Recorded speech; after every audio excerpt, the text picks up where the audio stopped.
We're in Afghanistan because it really matters.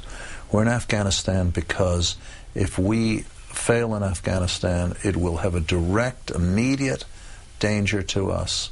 It will increase al-Qaeda's worldwide reach. They will come back with the Taliban in all likelihood, and they will gain a worldwide success, which will be very dangerous for our national security interests. So we have to be clear. The American public needs to be clear on why we're in Afghanistan. This is not Vietnam, a war which I participated in as a State Department civilian in the Lower Mekong Delta when I entered the government. This is not the Balkans. It's not Iraq. This is quite different. This one relates directly to our safety at home. But we tried to do counterinsurgency in Vietnam, too, pretty explicitly. When you look back at those efforts all those years ago, do you really have confidence that a foreign country can help create a state somewhere else? That we really can stand up an Afghan government? I think we can if we do it right. The fundamental difference is the one you and I just have already mentioned. It matters to our homeland security. Vietnam did not, although at the time the administrations in power did say it did, but they were wrong. It's a process which is not easy, and you only embark on it if you decide that it is absolutely critical of the U.S. national interest, which it is.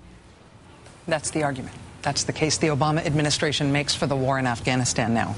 The case made to me this week by diplomat Richard Holbrooke, as you saw there, but shared across the administration. And the case is that we have to be in Afghanistan because it's critical to our national interests. They say the war was mishandled badly for years by the Bush administration, and that's why we're dealing with a Taliban resurgence, and that's why we had almost nothing to show for our years there when Obama took office. But they say, despite how bad it is, we can't just leave. We can't leave because we can make progress there, and failing to make that progress would be a disaster. The Afghan government collapses, the Taliban returns, and yes, that's awful for the Afghan people, but for us, that would also mean a victory and sanctuary again for al-Qaeda, for the terrorists who attacked us 9 years ago and who would love to do so again. To avert that, the argument goes, we need to do everything we can to ensure that there is an Afghan government. A big, competent national police force that isn't corrupt, that serves and protects its people. A well-trained, well-equipped army that can defend the government against attempts to overthrow it. Basic services, national ministries, governors and municipal offices, all linked to the central government in Kabul. Even if the Afghan people hate the Taliban, a feeble, corrupt government there doesn't stand a chance against the Taliban coming back. And we need, and they need, for the Taliban to not come back. And if not the Taliban exactly, then other radicals who would happily make common cause with transnational terrorist groups. That's the argument. And so we are still there in increasingly huge numbers. President Obama has tripled the number of American troops there since he has been president. And those troops are there with a definite, clear mission. Set up that police force, set up that Afghan army, secure village after valley, after road, after town, after orchard, after city, after mountain, after mountain, after mountain. Secure them to make room for the Afghan government to extend its reach. So the government, not the insurgents, controls the country and controls the people and serves the people. That mission involves combat because the plan to set up and extend the reach of the Afghan government has enemies. Either people who don't like the government on its own terms or people who don't like the idea of the U.S. essentially setting that government up. There are a lot of crazed religious death cult radicals shooting at U.S. troops and Afghan soldiers and police right now. But that's not everybody. You don't have to be crazed or even religious to be against a foreign power fighting in your country. But we're there. We are there. We are talking about our Afghan partners. General David Petraeus' statement to the troops upon taking over command referenced the American military's compassion for the Afghan people. We're here to help, in other words. To protect you from bad guys, to build your government, in our own interests, sure, but in yours, too. The administration's argument for staying in Afghanistan and what to do there is logical. It's an argument I understand. As a liberal, I believe in the social contract, that people can collectively, through government, protect themselves, address problems, and reach for greater things than they could achieve alone or with only their families. I get it.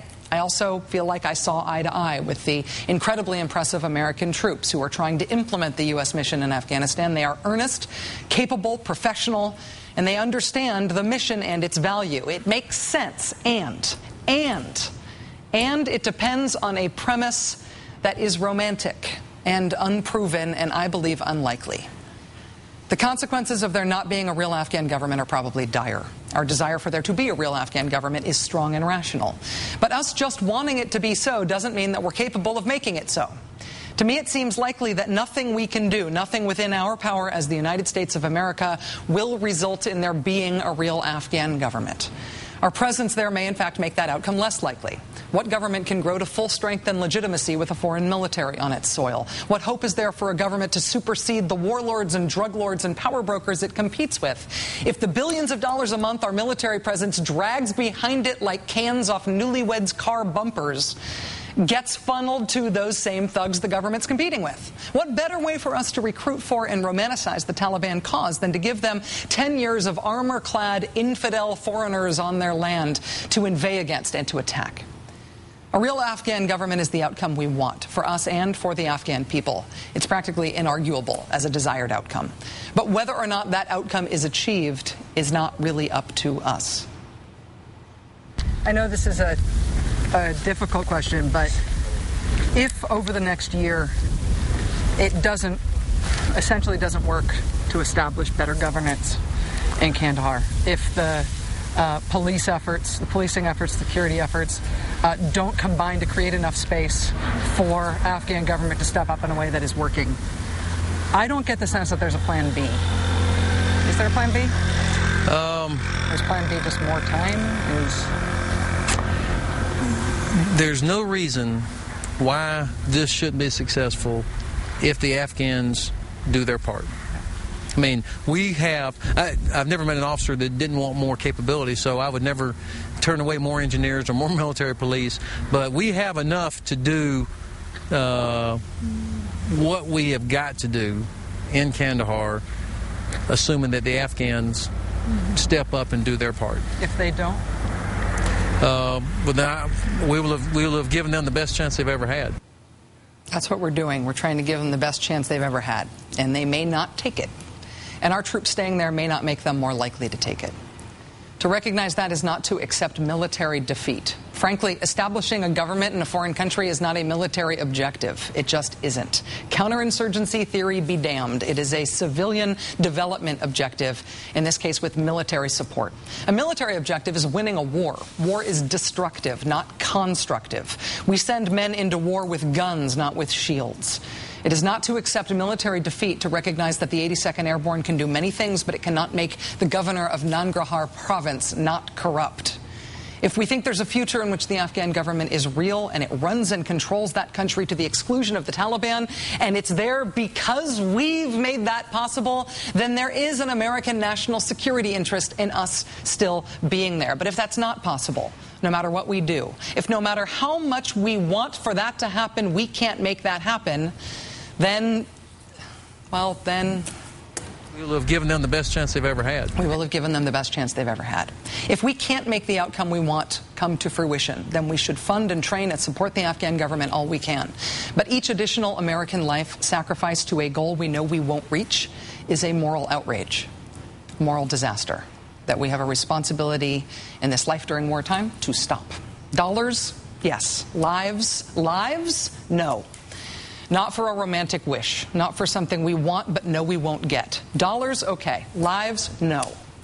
If you believe our actions, our American actions in 2010 can make it more likely that there's a real government in Afghanistan, then asking Americans to die in Afghanistan is asking them to die for something that is in the national security interest of the United States, which is what American kids sign up for when they enlist.